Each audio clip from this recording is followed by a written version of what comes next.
खुद से जीतने वालों को मेरा सलाम और प्रणाम। आपके पिता नहीं रहे। ये शब्द पढ़ते हुए उसकी आंखें भीगने लगी। मन में एक ही सवाल था, मैंने जिंदगी में क्या किया? ना करियर, ना कोई फ्यूचर। मैंने जीते जी अपने माँ बाप को सिर्फ दुख और चिंता ही दिया। दोस्तों, आपको लग रहा होगा कि ये इंसान कुछ ज़्यादा ही नेगेटिव हो रहा है। दोस्तों, ये असली कहानी है वेल्डन लॉन्ग की, और अगर आप इस इंसान की कहानी जाने तो आप भी कहोगे ये बिल्कुल सही सोच रहा है। आज 32 साल का वेल्डन लॉन्ग तीसरी बार जेल में था जब उसे पिता के मौत की खबर मिली, और अभी 7 साल की जेल और बाकी थी। यानी वो करीबन 40 साल की उम्र में जेल से बाहर निकलेगा। पूरे जीवन उसने कुछ नहीं सीखा, केवल धोखा दिया और कुछ नहीं किया। पत्नी पहले ही छोड़कर चली गई, रहने को घर नहीं था, कोई साथ देने वाला नहीं था, और अपराधियों को तो कोई नौकरी भी नहीं देता। वेल्डन लॉन्ग के भविष्य में अंधकार के अलावा कुछ नहीं था। आज ये सच्चाई उसके सामने थी। वो रात भर रोता रहा और एक फैसला किया, नहीं, मैं ऐसे नहीं जीऊंगा। और फिर उसके जीवन में कुछ बदला। जेल से बाहर आने के मात्र 5 सालों में उसने देश की सबसे बड़ी एसी इंस्टॉलेशन कंपनी खड़ी कर दी। अगर आपको लगता है कि अब भी देर हो चुकी है, आपने जिंदगी में कुछ नहीं किया, ना आपके पास कोई स्किल है, ना पैसा है, ना ही कोई साथ देने वाला, तो ये वीडियो आपके लिए है। वेल्डन लॉन्ग अपनी किताब पावर ऑफ कंसिस्टेंसी में स्टेप बाय स्टेप पूरा प्लान बताते हैं, जो उन्होंने 12 साल रिफाइन किया और खुद फॉलो किया। अगर आप अपनी सोच बदलने को तैयार हो, अगर आप वाकई अपने करियर और भविष्य को लेकर सीरियस हो, तो आप भी तमाम कठिनाइयां होने के बावजूद वेल्डन लॉन्ग की तरह अपनी जिंदगी की दिशा पूरी तरह पलट सकते हो। वेल्डन लॉन्ग कहते हैं कि मेरे पास तो रहने को घर भी नहीं था, कोई दोस्त रिश्तेदार मेरी शक्ल देखने को तैयार नहीं था। शायद ही मेरे से विपरीत आपके हालात हों। इसका मतलब अगर मैं कर सकता हूं तो आप भी कर सकते हो। कैसे? वेल्डन लॉन्ग कहते हैं रेटिकुलर एक्टिवेटिंग सिस्टम को रीप्रोग्राम करके। आरएएस दिमाग का वो हिस्सा है जो आपके फोकस को कंट्रोल करता है, यानी जो आपके दिमाग में आने जाने वाली इंफॉर्मेशन को कंट्रोल करता है। अगर आरएएस सही से काम करता है तो आपके दिमाग में वही इंफॉर्मेशन सामने लाता है जो आपको आगे बढ़ाती है।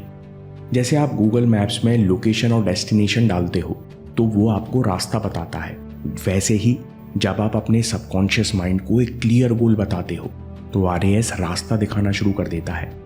अगर बाई चांस आप भटक जाओ तो गूगल मैप्स के जैसे ही आरएएस रूट दोबारा एडजस्ट करता है। आरएएस आपके दिमाग का गूगल मैप है, बस इसे सही गंतव्य बताना जरूरी है। आरएएस हर किसी के दिमाग में होता है, पर यह आपके बिलीफ सिस्टम से चलता है। आरएएस 2 काम करता है। जो इंफॉर्मेशन आपके बिलीफ से नहीं मिलती उन्हें ब्लॉक कर देता है, जो मैच होती हैं उन्हें आपके दिमाग तक पहुंचाता है। वेल्डन लॉन्ग कहते हैं मैंने प्रॉस्पेरिटी प्लान बनाया और इसकी मदद से सबकॉन्शियस और आरएएस को काम पर लगा दिया। मुझे पूरा रास्ता नहीं पता था, लेकिन मुझे मौके मिलते गए और मैं एक्शन लेता गया और जीवन में आगे बढ़ता गया। दोस्तों, आपको क्या करना है? प्रॉस्पेरिटी प्लान के 4 स्टेप्स हैं। स्टेप 1, आरएएस को टारगेट दो। आप उस टारगेट को कभी नहीं भेज सकते जो आपको दिखता नहीं, और वो टारगेट आपको कभी दिखता नहीं जो आपने बनाया ही नहीं। प्रॉस्पेरिटी प्लान में गोल बनाने के 2 हिस्से हैं। पहला, कंसिस्टेंसी आउटकम्स। आप वो गोल बनाओ जो इस समय आपके जीवन में सबसे ज़्यादा मायने रखते हैं, जो आपको करना ही करना है। वेल्डन लॉन्ग ने जेल में रहते हुए ये गोल बनाए। फाइनेंस, मैं ईमानदारी से साल में 30 लाख रुपए कमाता हूँ। हेल्थ, मैं 75 किलो का हेल्दी इंसान हूँ। फैमिली, मैं एक भरोसेमंद और इज्जतदार पिता हूँ। दूसरा, कंसिस्टेंसी एक्शंस। हर गोल के लिए 1 या 2 स्पेसिफिक काम लिखो जो आज आपको लगता है कि आज से हर दिन करना चाहिए। जैसे जेल से बाहर आने के बाद वेल्डन लॉन्ग ने लिखा, 30 लाख की इनकम के लिए मैं हर दिन 6 सेल्स कॉल करता हूँ। मैं हर रात दिन की प्रोडक्टिविटी और हैबिट्स को रिव्यू करता हूँ। नोट करें, जैसे जैसे आप गोल के नज़दीक आते जाओगे तो हर स्टेज के लिए कंसिस्टेंसी एक्शंस बदलते जाएंगे। वेल्डन लॉन्ग कहते हैं मैं आज तक किसी ऐसे इंसान से नहीं मिला जो रोज सही काम कर रहा हो और फिर भी जीवन में फेल हो। सच्चाई ये है कि हर किसी को अगला, दूसरा तीसरा नहीं, लेकिन आज का स्टेप पता होता है। हमको हमेशा पता होता है कि आज बेहतर होने के लिए मैं 2-3 चीज़ें क्या कर सकता हूँ, लेकिन हम जानते हुए भी कंसिस्टेंटली नहीं करते। समस्या इंफॉर्मेशन गैप की नहीं, बल्कि एक्शन गैप की है। हर दिन ज़रूरी काम कैसे करेंगे? प्रॉस्पेरिटी प्लान के लिए अगले स्टेप्स फॉलो किए तो आप कंसिस्टेंट एक्शन लेने पर मजबूर हो जाओगे।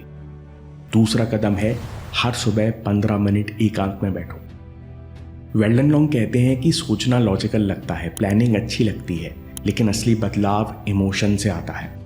क्योंकि जब कोई विचार, कोई एक्शन इमोशन से जुड़ता है तो वो सबकॉन्शियस में एंकर बन जाता है। यानी आप सही एक्शन लेना भूल भी गए तो डिस्ट्रैक्शन के बीच में भी आपको सही काम करने की याद आती है। इसलिए गोल और कंसिस्टेंसी एक्शन को इमोशन से जोड़ो। इसके लिए आपको हर दिन सुबह 15 मिनट खुद के लिए निकालने हैं। क्वाइट टाइम रिचुअल, शांति से बैठो, अपने गोल्स पढ़ो, सोचो मैं ये क्यों कर रहा हूँ। विजुलाइज करो जैसे सब सच हो चुका है। इमोशंस फील करो। वेल्डन लॉन्ग कहते हैं कि गोल तो भविष्य में पूरे होंगे, लेकिन वही इमोशंस आप असलियत में अभी महसूस कर सकते हो, और जो इमोशंस आप अभी महसूस करते हो वही धीरे धीरे आपकी रियलिटी बनते हैं। वेल्डन लॉन्ग हर दिन जेल के ठंडे सीलन भरे सेल में सुबह 4:30 बजे उठते और देखते कि वे जेल से बाहर एक सफल इंसान है। उनका बेटा आज 15 साल का हो चुका है, उन्हें गले लगा रहा है। वो एक परिवार के साथ बहुत खुश हैं। वे ये सब इतनी गहराई से विजुलाइज करते कि उनकी आंखें भर आती और शरीर के रोंगटे खड़े हो जाते, और यही दृश्य 12 साल बाद सच हुआ। प्रॉस्पेरिटी प्लान का अगला कदम है कॉग्निटिव डिसोनेंस, बेचैनी का इस्तेमाल करो। कॉग्निटिव डिसोनेंस इतना इंपॉर्टेंट है कि इसके बिना प्रॉस्पेरिटी प्लान काम नहीं करेगा। जब आप सुबह रिव्यू टाइम में कंसिस्टेंसी एक्शन का वादा करते हो, उसे किसी मकसद और इमोशन से जोड़ते हो, और फिर वही दिन में पूरा नहीं कर पाते, तो अंदर एक बेचैनी होती है। जैसे मैंने कहा था कि आज 6 घंटे पढ़ूंगा, ये मेरे भविष्य के लिए बहुत ज़रूरी है, लेकिन दिन में 4 घंटे ही पढ़ पाए, तो अंदर से आवाज़ आती है, नहीं ये अधूरा है। वेल्डन लॉन्ग इस बेचैनी को कॉग्निटिव डिसोनेंस कहते हैं, और ये बेचैनी बहुत काम की ताकत है, क्योंकि यही आपको अगले दिन थोड़ा जल्दी उठाएगी और धीरे धीरे आपको सही काम करने के लिए पुश करेगी। इसी बेचैनी के कारण आपको आश्चर्य होगा कि मैं कठिन काम कंसिस्टेंटली कैसे करने लगा।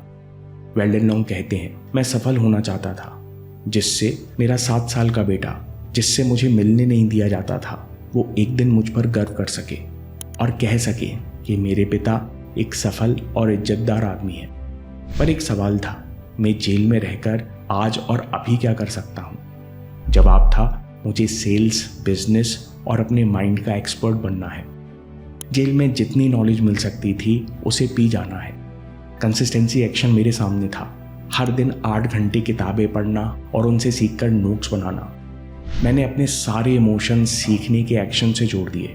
कॉग्निटिव डिसोनेंस के कारण मैं दिन रात सीखने लगा और जेल में ही इन सब्जेक्ट्स का स्टूडेंट बन गया।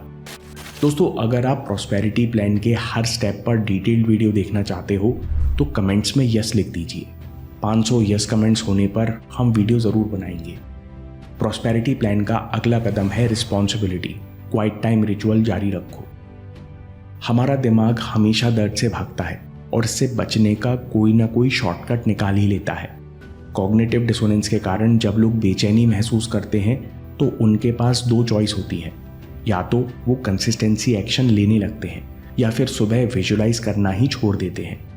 सुबह का रिव्यू टाइम यानी क्वाइट टाइम रिचुअल छोड़ना यानी अपने सपनों को तिलांजलि दे देना है। वेल्डन लॉन्ग की 2 सख्त सलाह है। विजुलाइज करना मत छोड़ो, कंसिस्टेंसी से आइडेंटिटी बदलती है, आपको पता भी नहीं चलता, लेकिन कॉग्निटिव डिसोनेंस के चलते आप अपने आप एक्शन लेने लगते हो। दूसरी सलाह, अपने रिजल्ट्स के लिए किसी को ब्लेम मत करो, न सरकार को, न बॉस को, न एआई को, न देश की आर्थिक स्थिति को। सच ये है कि अगर आप सही काम करते रहोगे तो आपके साथ भी सही चीजें होना शुरू हो जाएंगी। दोस्तों, समरी में मैं पूरे भरोसे से कह सकता हूं कि वेल्डन लॉन्ग जैसे मानसिक और फाइनेंशियल हालात हम में से किसी के नहीं हैं। अगर वो कहते हैं कि अब भी देरी नहीं हुई है तो हम सभी अपनी जिंदगी बदल सकते हैं। बस जरूरत है प्रॉस्पेरिटी प्लान के ये 4 स्टेप्स फॉलो करने की। स्टेप 1, RAS को टारगेट दो। गोल को 2 हिस्सों में बांटो, कंसिस्टेंसी आउटकम यानी रिजल्ट्स जो आपके लिए बेहद ज़रूरी हैं, और कंसिस्टेंसी एक्शंस 1 या 2 स्पेसिफिक काम जो आपको हर दिन करना चाहिए। दूसरा कदम, हर सुबह 15 मिनट एकांत में बैठो। गोल को रोज़ पढ़ो, विजुलाइज करो और सोचो मैं ये क्यों करना चाहता हूँ। शांति, गर्व, जोश के इमोशंस फील करो। Step 3, cognitive dissonance. आप क्वाइट टाइम रिचुअल के बाद एक्शन ना लो तो अंदर से बेचैनी उठती है। इस बेचैनी का इस्तेमाल करो, यही आपको एक्शन लेने पर मजबूर करती है। स्टेप 4, रिस्पॉन्सिबिलिटी लो। बेचैनी हो, काम नहीं कर पाए तो भी विजुलाइज करना मत छोड़ो। इस बेचैनी के चलते आप आगे चल के एक्शन लेने लगोगे। दूसरी बात, अपने डिसीजन की रिस्पॉन्सिबिलिटी लो और किसी पर ब्लेम मत लगाओ।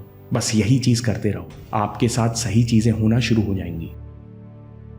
और हाँ दोस्तों, कमेंट्स में यस जरूर लिख देना, क्योंकि वेल्डन लॉन्ग की किताब में हर स्टेप के लिए कई प्रैक्टिकल चीज़ें भरी हुई हैं। 2 बार गिरफ्तारी और ओलंपिक से ठीक पहले एक एक्सीडेंट। माइकल फेल्प्स की ज़िंदगी में 3 बड़ी मुसीबतें आई। हर बार लगा कि अब सब खत्म हो जाएगा, लेकिन कोच ने माइकल को कठिन परिस्थितियों से निकलने के 3 स्टेप सिखाए और उन्हें एक विनर माइंडसेट दिया। ये आप भी सीख सकते हो। आपको कुछ चीज़ें कंसिस्टेंटली करनी है। क्या है वो माइंडसेट और क्या है वो चीज़ें जिससे हर कोई अपने अंदर चैंपियन माइंडसेट डेवलप कर सकता है? जानने के लिए अगला वीडियो ज़रूर देखिए और याद रखिए, आपके समय से कोई वीडियो, कोई ऐप, कोई न्यूज़ कीमती नहीं है। मैं काम के किस्से लाता रहूँगा। हिम्मत, हरकत, होशियारी, हम जीतेंगे।